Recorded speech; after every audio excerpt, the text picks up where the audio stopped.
Today we're here with Anthony Luvera, and if you could just tell us a little bit about yourself and maybe how you came to know of all the people.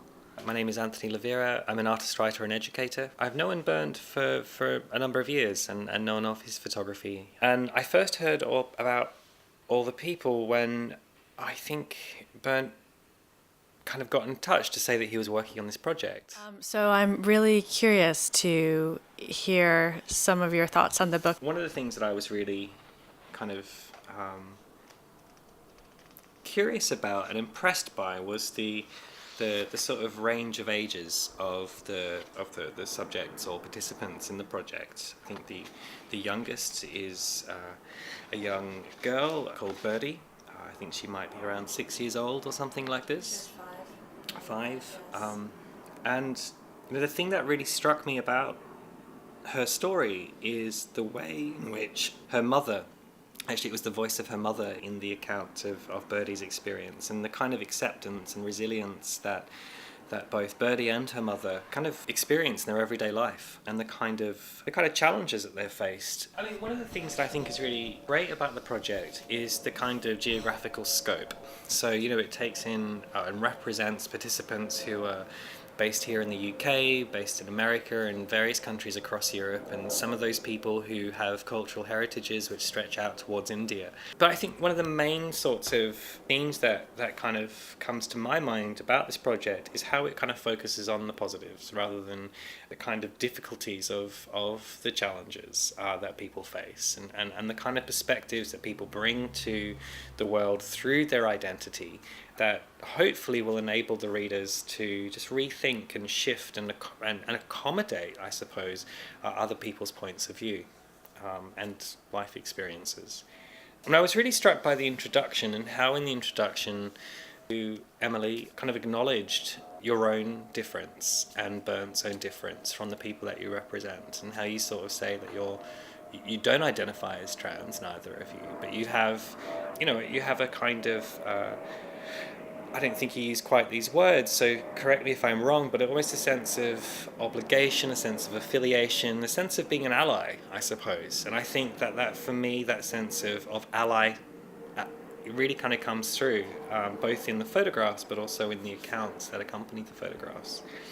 One of the things that I'm interested in as an artist and writer and in my education work is how photographers and people invested in representing other people sort of negotiate the sense of responsibility they have towards representation. I think it was the artist and writer Martha Rosler who calls that representational responsibility. And so for me there is a sense of representational responsibility that shines through in the book, as yourself and Bernd as allies kind of feel obliged to kind of be answerable to, as well as those particular kind of friends and colleagues that you have that kind of become kind of consultants or advisors or voices in the back of your head. Mm-hmm. I think it is really interesting how in the introduction you acknowledge that a recurrent question that would come out and would be directed back at you and Bernd is this question of why. And I think kind of that's always a really good place to start from when we make photographs of other people whose life experiences are different to ours. Is why are you doing this? What's in it for you? And what are you getting out of it? And in a sense, if the sort of aim is to kind of see the people that are being depicted as collaborators in some way, then there is, hopefully what one is doing is striving towards a kind of equitable sense of being able to say how they would like to be represented and be able to present themselves and their experiences in ways that they're happy with and comfortable with. It's striking to me that there's a really sort of performative element to the photographs, to a number of the photographs, that people are kind of performing for the camera, but at the same time letting some guard down. And there's a really strong sense, I think, in these portraits of a sense of trust and openness that is being displayed by the participant in that time they spend with Bernd as he's pointing a camera towards them.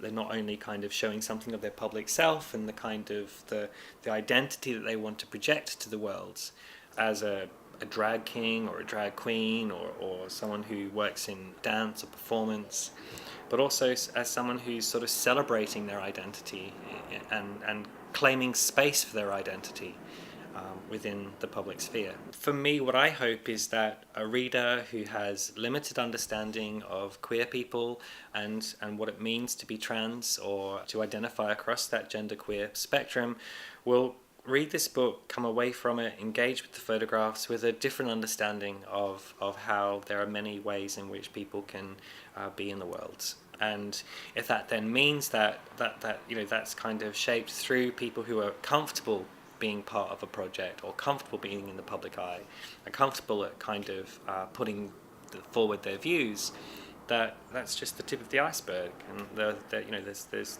undoubtedly many more people out there who may benefit from that. I think one of the ways that we as human persons in the world get forward in life and is through learning through stories.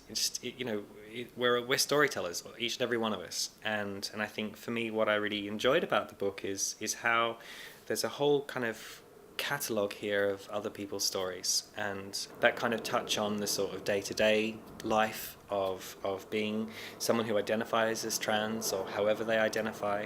And that's kind of another thing that's really interesting about the book. Actually, it's not just about trans men and trans women. There's a gay man in here that sort of has an expanded sense of what it means to be a man. Yes. And I think that's really beautiful and absolutely has a place in a project like this. As much of a place as a young 6-year-old, 5-year-old trans woman, trans girl.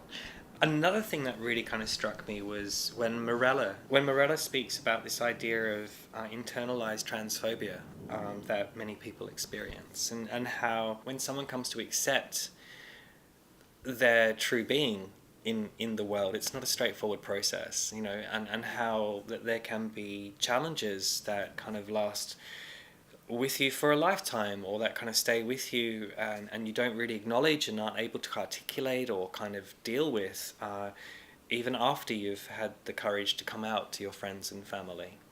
Actually, I was curious if there was anything that jumped out at you that really resonated personally, something that mirrored something of your own experience or thought process around identity. Well, I identify as a gay man.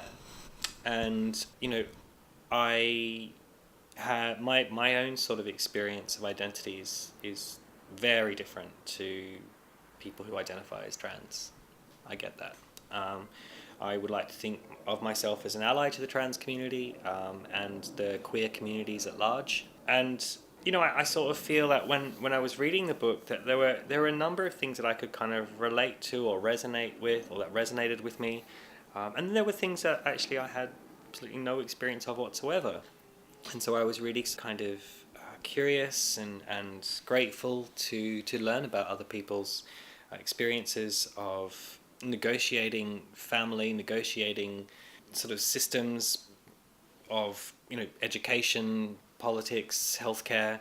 One of the things that I thought was really interesting was, say, when someone like Nando talks about this idea of visibility and how visibility is kind of important to them, and it's more than just a sense of the visual. It's about actually kind of staking claim for public space and the kind of right to own and be in that space as much as anyone else. And as a gay man, I'm often kind of thinking, God, I'm so sick of looking at heterosexual people. They're everywhere. They're in the advertising that I kind of deal with when I'm on the tube every day. Yeah. They're in the television that I watch. They're on, they're just everywhere. And then occasionally there might be moments of same-sex couple relations.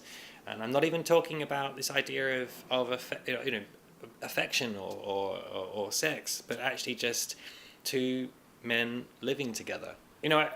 I'm all for pushing forward in creating more and more space for us to be visible, to be recognised, for us all to be represented in the public sphere. I think it's really important. So there was something about this idea of visibility that really kind of resonated for me, I think. Well, thank you so much. It's been really nice chatting and getting your very thoughtful and in-depth sort of analysis and feedback on the book.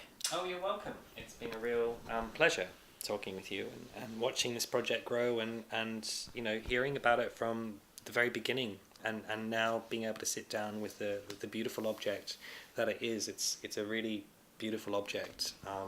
Beautiful not only because of the photographs. I think Bernd has done a really superb job of documenting this group of individuals in a way that's both casual and open, but also has a sense of play and conceptual weight behind it.